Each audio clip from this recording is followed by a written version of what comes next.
This is Diane with Diane's BlueHeartsAndButterflies.com, and this is the third in the series for faux leather techniques.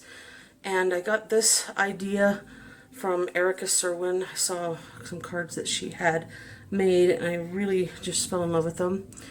I like the outdoors look, and our host for January wanted the faux leather techniques as well as some manly cards because she needs some of those, and we all can use those. So I'm going to show you what I use to make these. And I did use some retired product, stuff that I have to use. So I used the Rustic Retreat on this for the stamp set on this one. I also used the corrugated 3D embossing folder.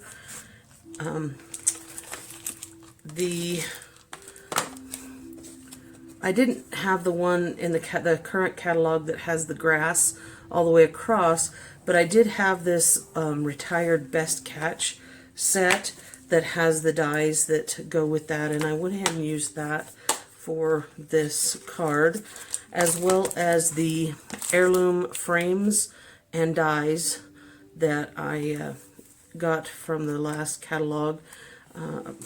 My dear friend Debbie Holly and I really loved that set. It was the first thing we both bought out of the catalog, and it created this frame that we're going to turn into kind of a faux tooled leather look. Now, the one thing about the corrugated 3D, when it was the dynamic folder, it was a lot thicker, the ridges were a lot deeper, and that's what caused the cracking when I ran this one through. And it's an okay look, but for my class, I did remember a tip that someone had given about using a used dryer sheet when you're doing this, and it actually helps to soften those ridges so that it doesn't actually crack. So I thought I would share that tip with you. Now, the paper things that we will be using, because of course all of this, even though it is a faux leather look, it's not actually using leather, it's using the paper products to do this. So the first background part is the early espresso cardstock, and this is 5.5 by 8.5. It is scored at 4 1/4, and that's where you will fold and burnish the edge to give it that nice crisp closure. And then a piece for the inside. I used the white cardstock for this, as well as what I'm going to stamp the image on. The image is stamped on just a 2 1/4 inch circle punch that I had. You can use circle dies to cut out a circle as well. This white piece here that goes on the inside is 5 1/4 by 4, and the frame that I did with the cinnamon cider cardstock to create this look, I had a piece of cardstock that was 4.5 by 3.5, and then I used the die and then the embossing folder for this.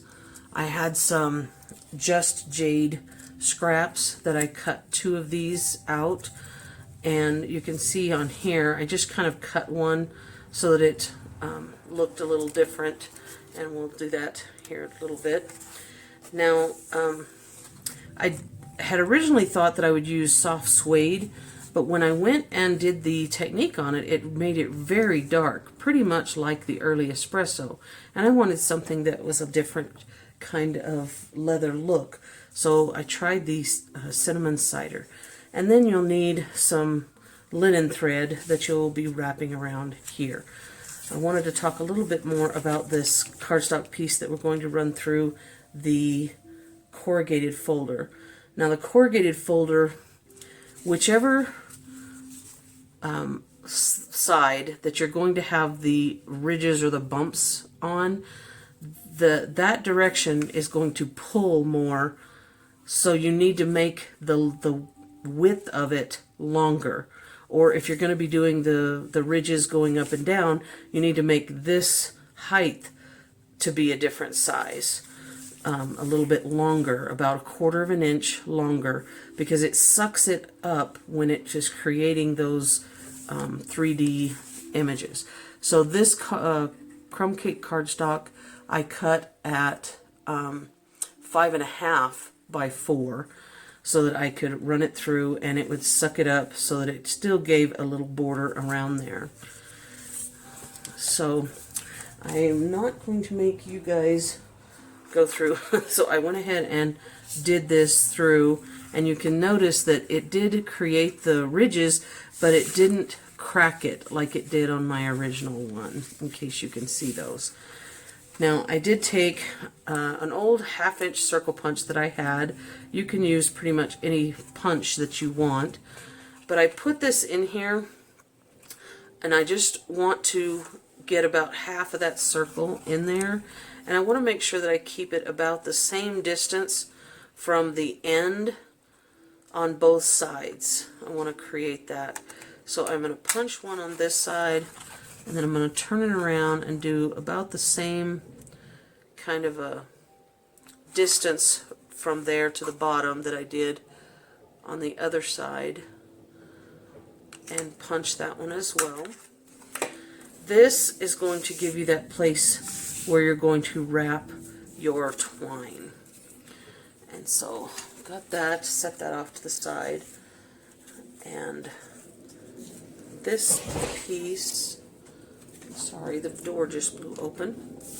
These are the pieces we're going to be stamping on, and then this is the one that I'm just going to go ahead and cut this part. My dog came in from the outside, so I need to close that door real quick, just a moment.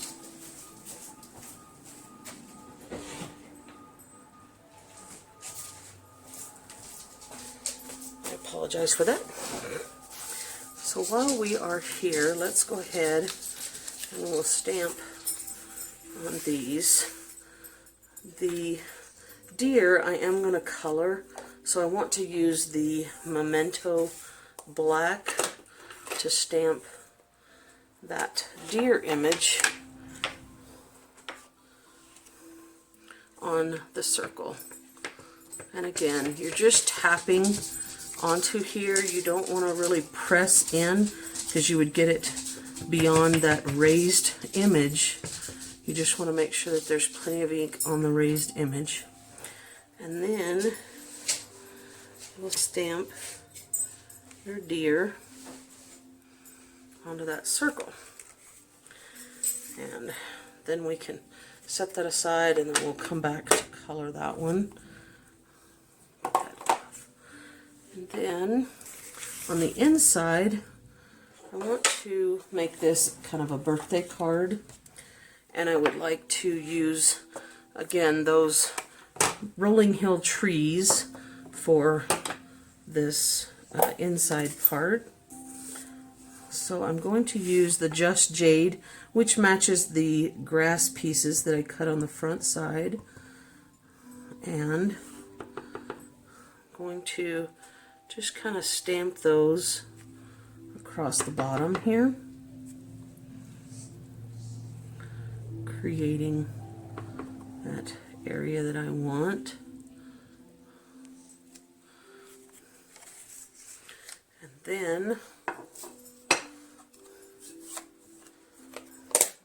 I will use the Early Espresso to do my sentiment.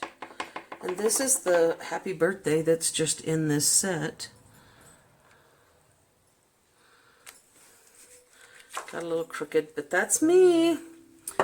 If I wanted to, I could turn it over and do it again, but for the purposes of this video, I'm just going to leave it.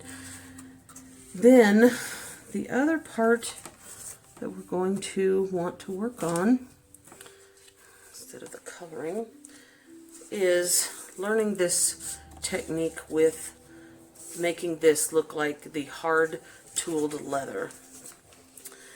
What I did,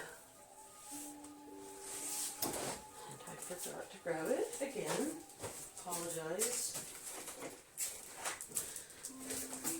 You want to make sure that you have a Versamark ink pad that is not dry. And what I did was I just took and pressed the front side of my embossed piece into this Versamark from the back and just rubbed it to kind of get that ink all over. Then you can kind of turn it over. If there's an area that didn't really get very well, you can turn it back over and get some more on those sides till it gets about where you want it to be. Just touching the outside edges, which is why we didn't use the embossing buddy, because we're really wanting this to just get over the ridges and areas of this. And then another demonstrator had shared an idea of using a coffee filter, because even if you have a piece of paper that you're folding, it still gets this powder everywhere. But we just pour the clear embossing powder over this whole piece just to cover everywhere that Versamark got.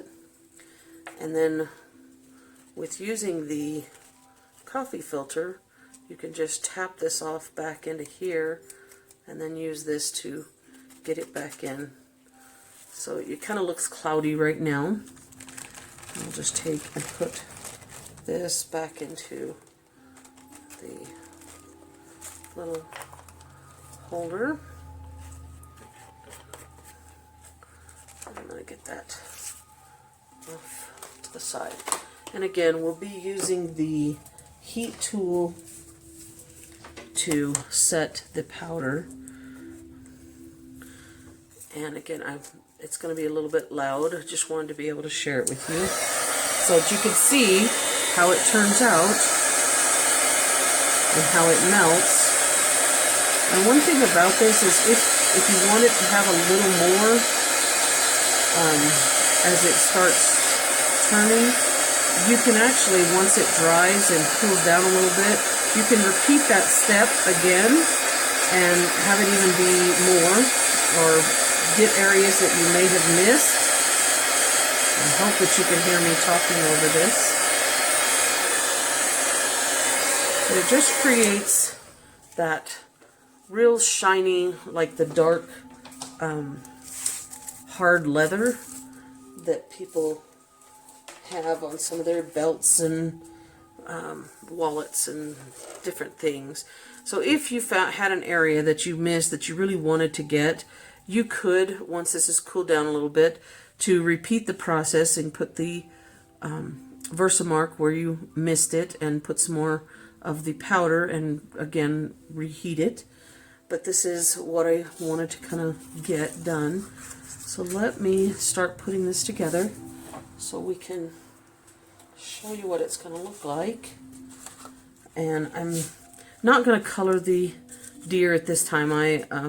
I'll probably add that in later to this, just so that you won't have to wait around for me to do that. And coloring is kind of up to your preference. I used the watercolor pencils and blender pen on my original one, but you can also use the Stampin' Blends or the other Stampin' Write markers to get it to look the way you want it to. Coloring is always a thing for people to do their own way of things.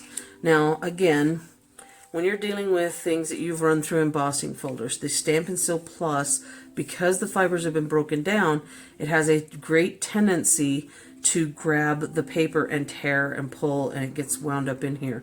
So I would recommend using glue dots or dimensionals or the white glue to adhere these.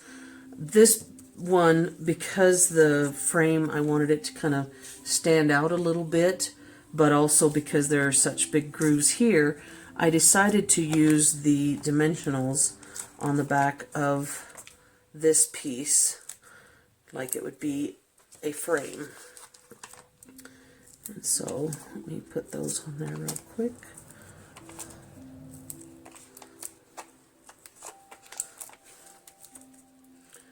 And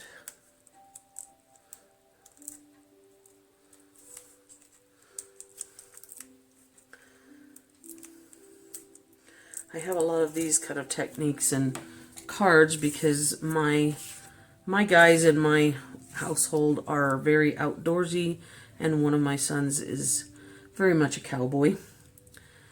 Was that way since birth.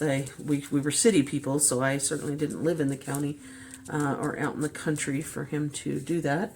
But that's what he became, and he loved it, so that's what he was going to do.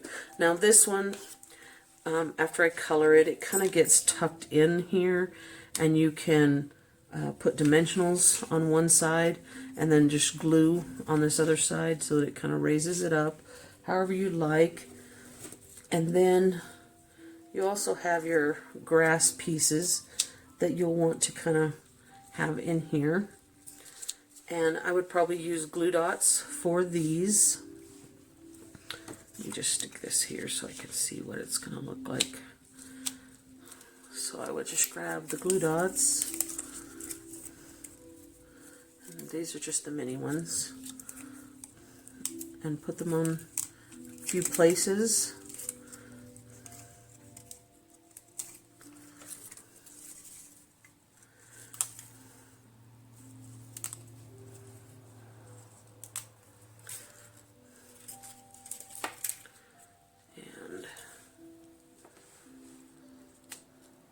Have it off-centered. I kind of glued this down off-centered as well, just to kind of give it some character.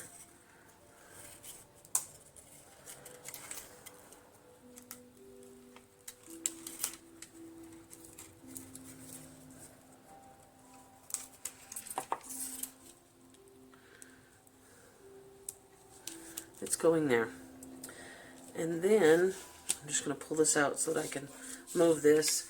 So what I did with and this is, let me see about how, not sure how long, and I've got the inches on the other side. So this is 16 and 16, so that's 32, and another 12, so that's like 44 inches. I just kind of wrapped it around the brown piece a few times, and I want to leave kind of some up here at the front because I do want to tie a bow. I just wrapped it around a few times, and then tie this into your bow. And bow tying is just something that you kind of learn your own way. There's some ladies that have really great bow tying techniques, and I wish that I could figure all of theirs out, but I haven't done that yet. But you can keep fiddling and futzing with it as long as you want, and when you pull them back a little and then tighten it up, get it where you want, and then you just trim the ends. And then this is the part that goes on here. Again, I would use the glue dots to adhere this because the Stampin' Seal Plus will tear that. So I did want to share this with you. I hope that you enjoyed learning how to do all these different faux leather techniques, and that you'll check out my blog. I do have the measurements written on there, and links to all the videos to show the other ideas. The soft fun foam one, the other soft leather, like leather handbags and stuff that's just this real soft kind. And then this one's the hard tooled one. And if you like the videos, please press like and subscribe so that you can get notifications when I post a new video. You just push the bell. I did want to share another idea that I did with this, because you don't have to have this thing here. This particular card, I used the Parisian Flourish folder, and I just did the embossing folder, and then the same technique with the Versamark pad and the clear embossing powder. This stamp set is the Let It Ride, which is a retired one, but like I said, my son is a cowboy, so I had to get that. And then of course, when it came out, the new January to June mini catalog, I had to get this Ride the Range set for my cowboy. And I created this card. This is another type of leather technique that I saw Don Griffith and a few others, and it's basically tearing the kind of off-white masking tape into small pieces and putting them onto a card, and then just cutting around the rough edges, cutting those off. And then you kind of rub it with your sponge and an ink. And then I just took some of the images and added them here to this card for him. And then I also created a buckle card. I thought this would be a fun, cute idea, using it as a belt for the buckle card. So I thought that I would share that with you too. On this one, I used some of the plaid papers that were carried over from the August to December catalog, and then also the Misty Moonlight. I ran that through with the Subtles folder. So I hope you enjoyed these, and will check out my blog, and let me know if you have any comments. I love to read those. I appreciate you taking the time to view my video.